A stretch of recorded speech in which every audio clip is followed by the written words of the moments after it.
Olá, seja muito bem-vindo, muito bem-vinda a mais um culto aqui da Triora.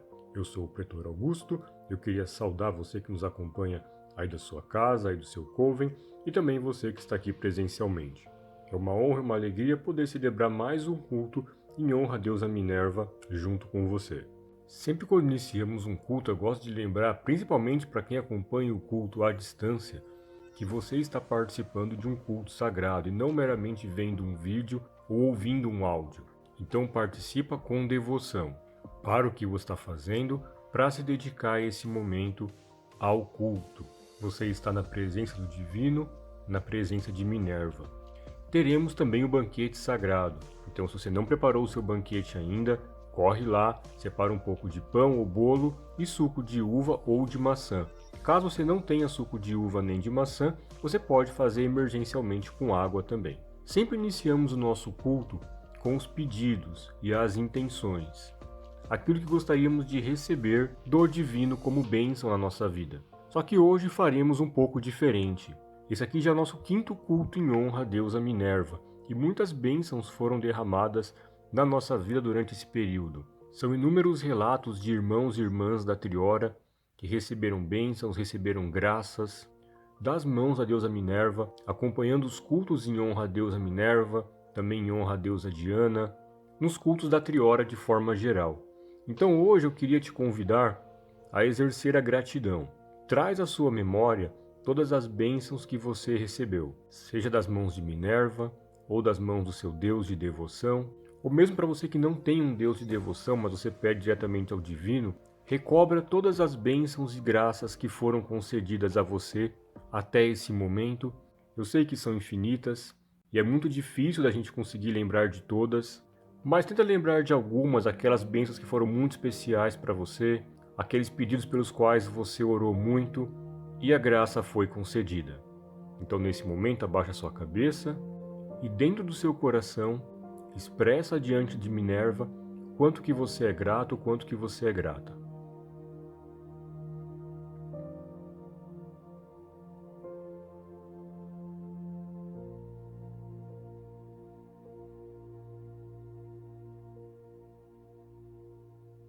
Poderosa deusa Minerva, humildemente nos prostramos diante de você e pedimos que aceite o nosso simples ato de gratidão.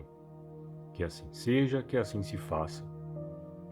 Aproveitando que estamos falando sobre gratidão, queria falar com você que já acompanha os nossos cultos, você que já é membro da Triora. Eu queria lembrar você que a Triora só consegue continuar, a Triora só consegue seguir com o seu trabalho de conectar as pessoas ao divino graças à sua doação. Nós não temos nenhuma outra fonte de financiamento. Então é extremamente importante que você também demonstre sua gratidão de uma forma material. Você consegue fazer a sua doação através do portal livepix.gg/Triora. Você consegue doar qualquer valor a partir de R$1 e a Triora não tem acesso a nenhum dos seus dados, nem o seu nome completo, nem o seu CPF. Você consegue deixar algum nome ali para a gente saber de quem que foi feita a doação, se você quiser. Você pode deixar o seu nome lunar também, ou você pode deixar o espaço em branco, fazendo assim uma doação anônima. Então o ambiente de doação é super seguro e você realiza essa doação através do Pix. Então não usa cartão de crédito, nem nada do tipo, tá bom? Não esquece de fazer a sua doação. Convido você novamente a baixar a sua cabeça, mas agora para refletir sobre tudo aquilo que você fez que não foi bom. Somos falhos, somos pecadores e erramos. Nesse momento, então, vamos reconhecer as nossas falhas e pedir perdão.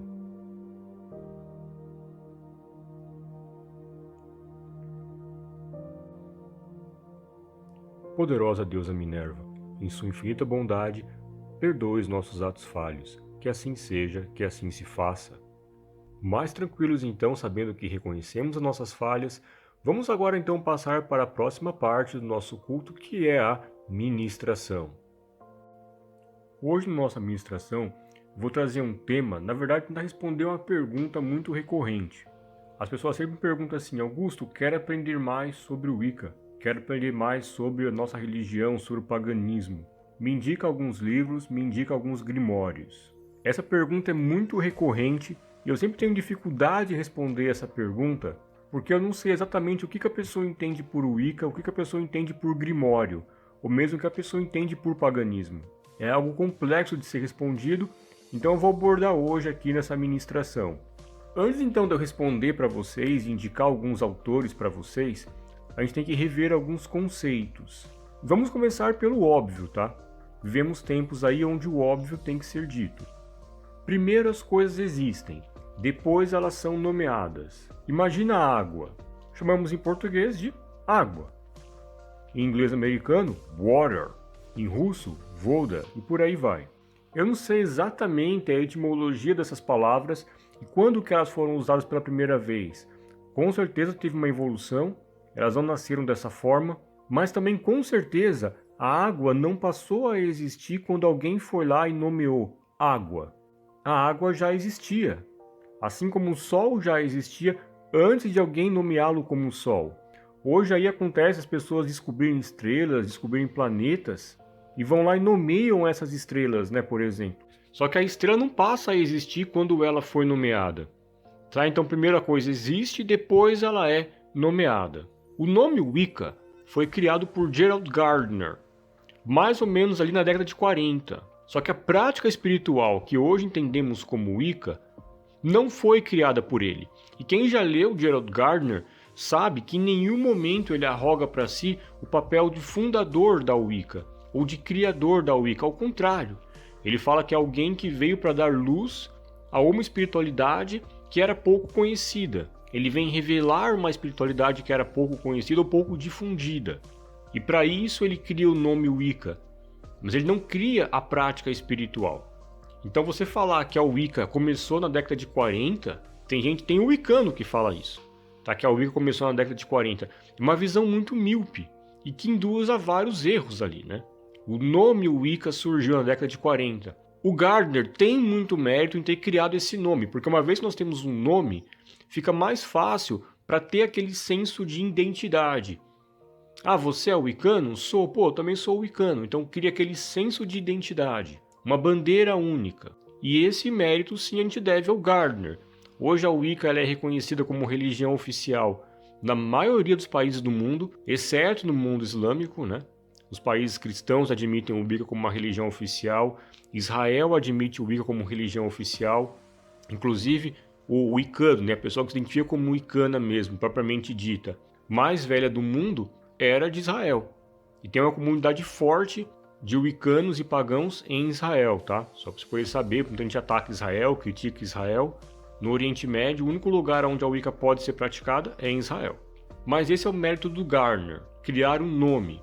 A prática espiritual já existia. O que é a prática espiritual wicana? É o paganismo associado ao esoterismo. O catolicismo é uma religião cristã. O protestantismo é uma religião cristã. A Wicca é uma religião pagã. Então a base da Wicca é o paganismo. O paganismo ele é muito, mas muito, muito mais antigo do que o Gerald Gardner. O paganismo é simplesmente a religião mais antiga do mundo. Se você pegar lá a Mesopotâmia, as primeiras civilizações da Mesopotâmia, há 5.000 anos antes da Era Comum, ou seja, praticamente 7.000 anos atrás, e você vê a religião dessas pessoas era o paganismo. 3.000 anos antes da Era Comum, civilização egípcia. Não preciso nem falar para vocês a importância do mundo egípcio na nossa história e até na nossa vida, né? Religião dos egípcios, paganismo. A Grécia, Atenas, Esparta e, claro, Roma, o Império Romano, a mais poderosa, mais influente e mais importante civilização do mundo antigo, pagã. Esse paganismo teve uma evolução. O paganismo da Mesopotâmia era muito diferente do paganismo egípcio, que era completamente diferente do paganismo grego e absurdamente diferente do paganismo romano.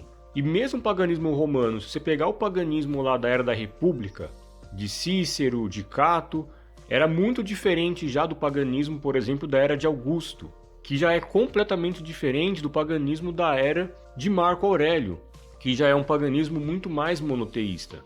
Então o paganismo teve uma evolução, mas o paganismo é sim a religião mais antiga do mundo. Ainda que nessa época não chamavam de paganismo, mas sim já era o paganismo. E essa é a base da Wicca, o paganismo. associado, claro, ao esoterismo, que seria tarô, runas, teurgia, astrologia. Então podemos classificar os livros de Wicca, os livros de interesse para a prática espiritual wicana, em 3 categorias. A primeira categoria, então, e a que eu considero mais importante, que é de onde eu tiro a maior parte do meu conhecimento sobre o Wicca, são os livros históricos que vão abordar o paganismo com uma visão histórica. Muitas vezes eu sou elogiado por conhecer muito sobre o Wicca, e na verdade eu não sei nem 1%, eu não sei praticamente nada. Mas eu entendo quando a pessoa me elogia, porque o conteúdo que a Triora apresenta é um conteúdo diferente das outras egrégoras. As egrégoras trazem muito aquele conhecimento repetido, né? Falando sobre velas, sobre incenso, abrir círculo, fechar círculo, que é importante também, mas não foge muito disso. Isso acontece porque a maioria dos sacerdotes wiccanos negligenciam os livros históricos sobre o paganismo. Os romanos tinham a palavra mágica para poder abençoar os casamentos. Quando alguém se casava, tinha uma palavra mágica que os romanos usavam para abençoar esse casal. Onde que eu aprendi isso? Em livros de Wicca? Eu aprendi isso em livros históricos, que falam sobre a vida e a religião romana. Onde que eu aprendi, por exemplo, que se você é devoto da deusa Ísis, você tem que evitar comer frutos do mar e evitar comer cebola. Aprendi isso em livros históricos. Então, essa é a sua primeira fonte de conhecimento, os livros históricos sobre o paganismo. Eu vou indicar aqui alguns livros para você, considerando que a Triora segue o paganismo romano. Lembrando que você pode seguir o paganismo romano, a plataforma de paganismo romano, cultuando deuses de outros panteões, como por exemplo cultuando deuses celtas, gregos, nórdicos ou egípcios. Augusto, eu quero seguir outra plataforma de paganismo, eu quero seguir o paganismo, por exemplo, de outra civilização, como os gregos, os egípcios, os celtas ou os nórdicos. Aí eu não posso ajudar muito, tá? Aí você tem que pesquisar isso por fora. Mas já adianto uma coisa, se você quiser o paganismo grego, por exemplo, você até encontra algumas informações.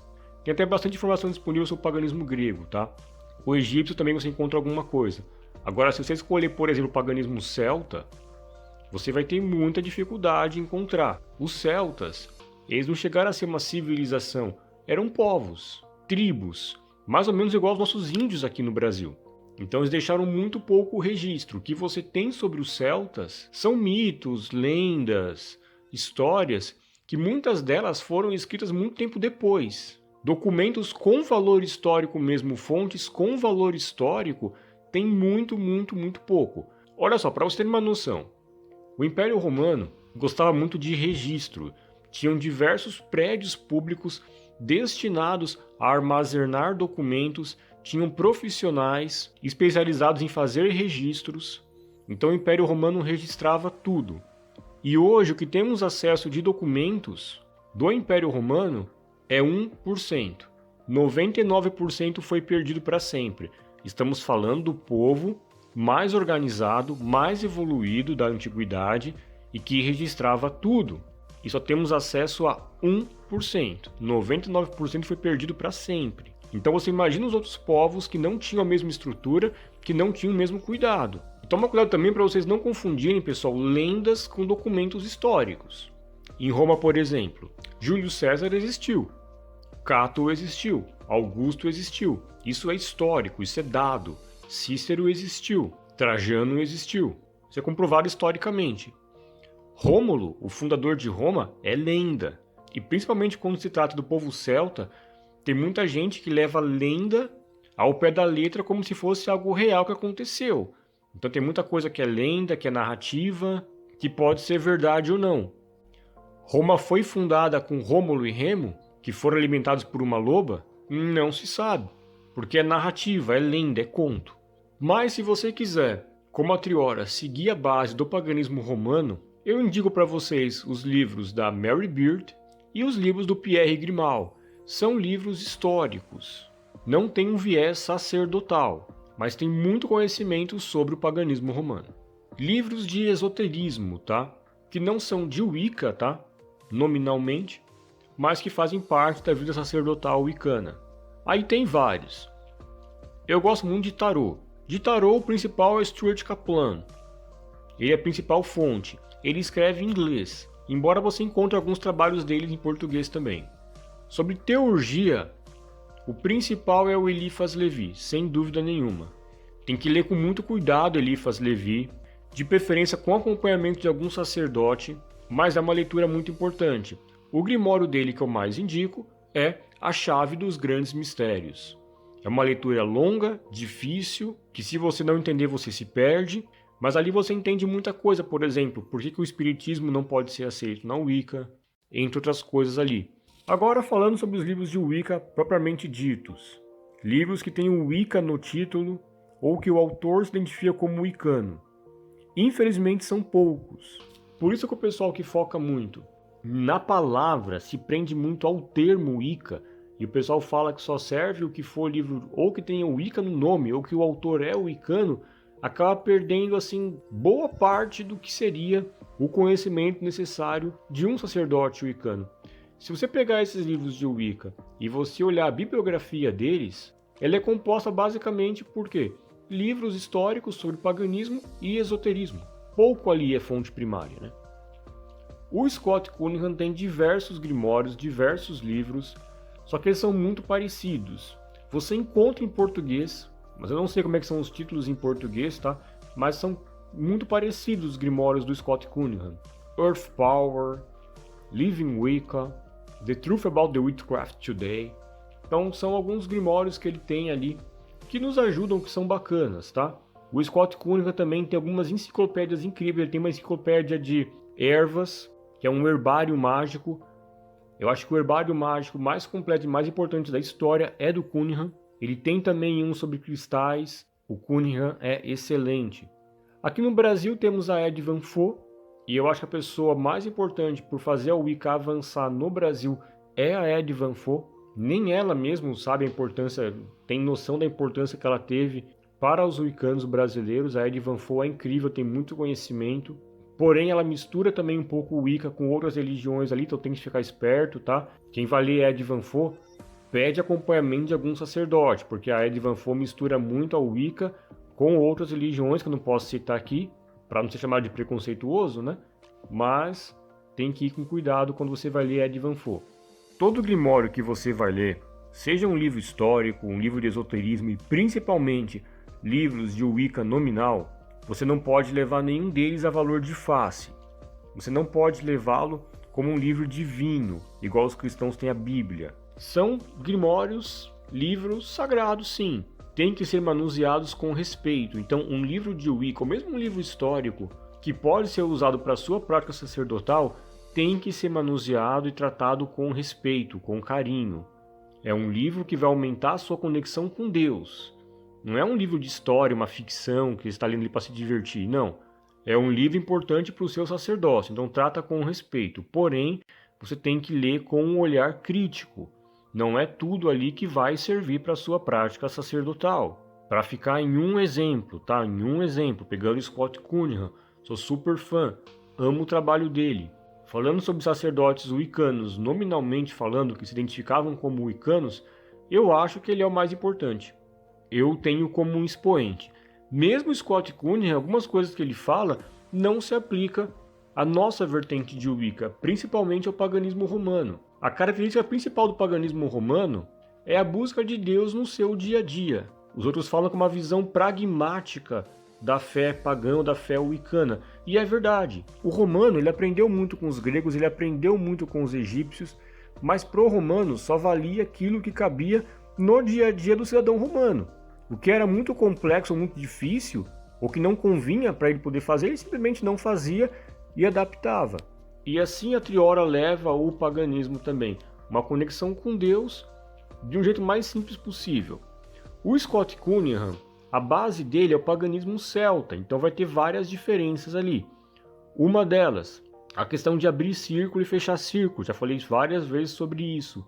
É errado você abrir círculo ou fechar círculo para você poder fazer uma oração, para você fazer uma prece ao seu Deus de devoção? Não, não é errado. Se eu chegar na sua casa lá e você abrir o círculo, abriu da forma correta, e você me convida para orar no seu círculo, com certeza eu vou entrar no seu círculo e vou orar junto com você, sem problema nenhum. Mas abrir círculo e fechar círculo é uma coisa que encaixa no nosso dia a dia? Dá para fazer isso todo dia? Não, não dá. Não dá. principalmente para quem precisa trabalhar, para quem precisa estudar. Para aquele sacerdote profissional que vive só do sacerdócio, são poucos, né? Para eles até vai. Para gente que tem o caminho solar, tem que trabalhar, tem família, tem que estudar, é inviável. E você não pode ficar colocando barreira entre você e Deus.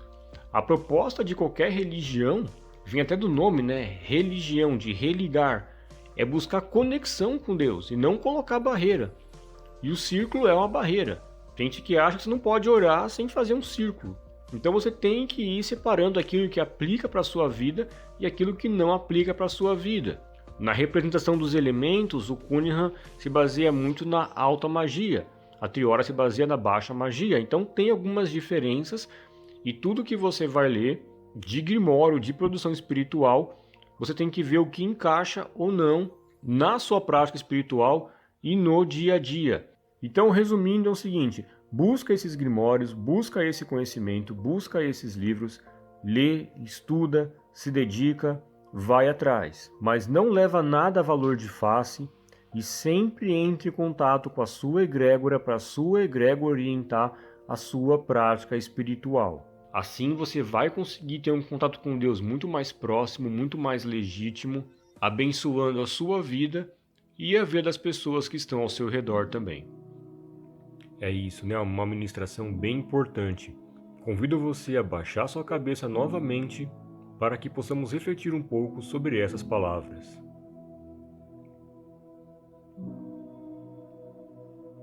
Poderosa deusa Minerva, humildemente pedimos que nos conceda sabedoria para que essas palavras entrem em nossa vida como uma fonte de edificação, de fé e de paz, e também de conhecimento para a nossa vida sacerdotal. Que assim seja, que assim se faça.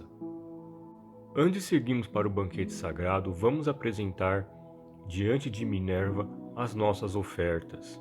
Então, se você ainda não fez a sua oferta, está mostrando para você aí o QR Code. Você também consegue fazer diretamente pelo site livepix.gg/triora.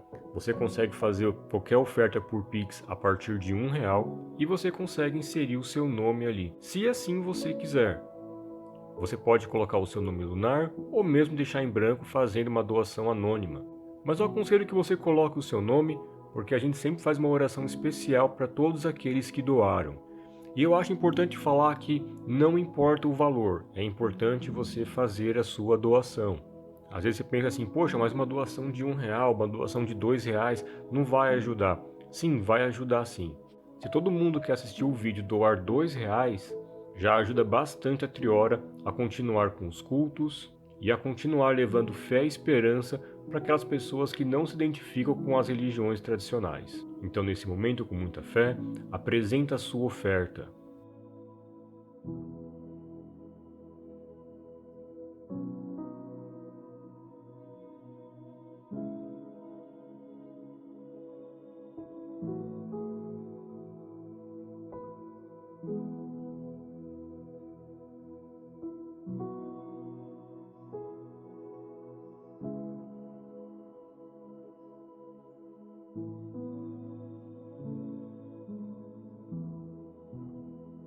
Poderosa deusa Minerva, humildemente me prostro diante de você e peço que derrame bênçãos infinitas sobre as vidas das pessoas que ofertaram, independentemente do valor.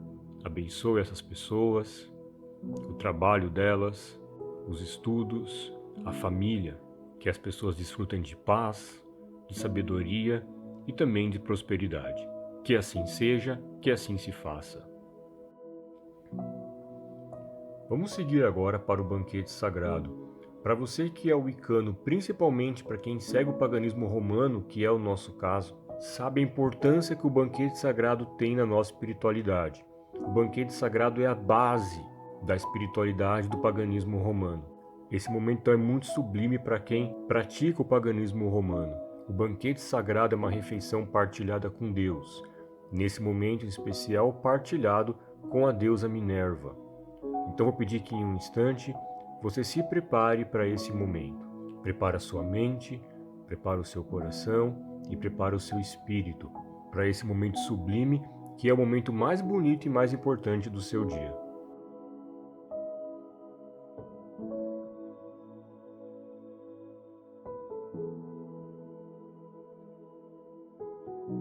Pega o suco em suas mãos, eleva aos céus e ora comigo. Graciosa deusa da abundância, abençoe este suco e derrame sobre ele o seu amor. Em nome da deusa Mãe e do Deus Pai, eu abençoo esta bebida. Pega o bolo ou pão em suas mãos, eleva aos céus e ora comigo. Poderoso Deus das colheitas, abençoe estes pães e derrame sobre eles o seu amor. Em nome da deusa Mãe e do Deus Pai, eu abençoo estes alimentos. Que o banquete sagrado seja em nossa vida uma fonte de iluminação, de fé e de paz. Em comunhão com a deusa Minerva, pode consumir o banquete sagrado.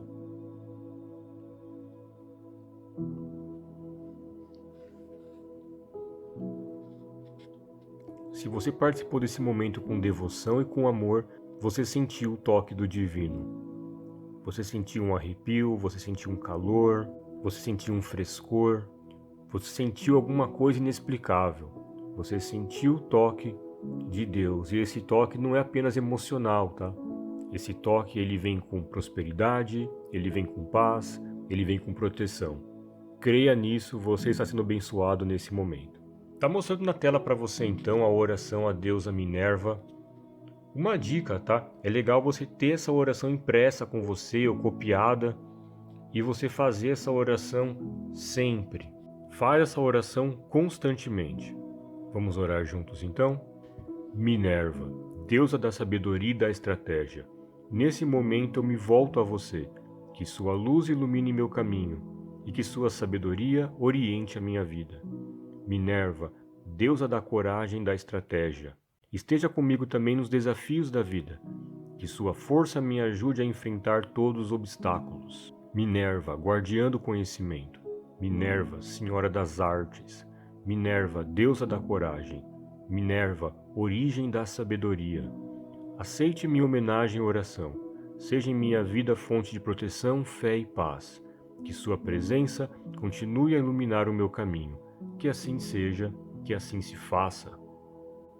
Oração poderosa. Quando você faz a sua oração com entrega, com amor, com devoção, a deusa te ouve. Pode ter certeza disso. Para finalizarmos, então, vamos fazer o canto das bênçãos, está mostrando para você na tela. E eu quero que você recite essa oração com toda a fé e com todo amor.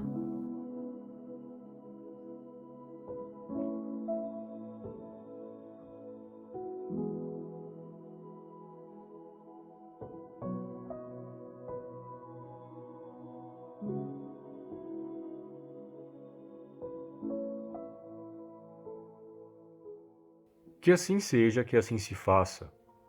Foi maravilhoso poder celebrar esse culto junto com você. Continua na Triora e eu vejo você no próximo culto. Um abraço e até lá!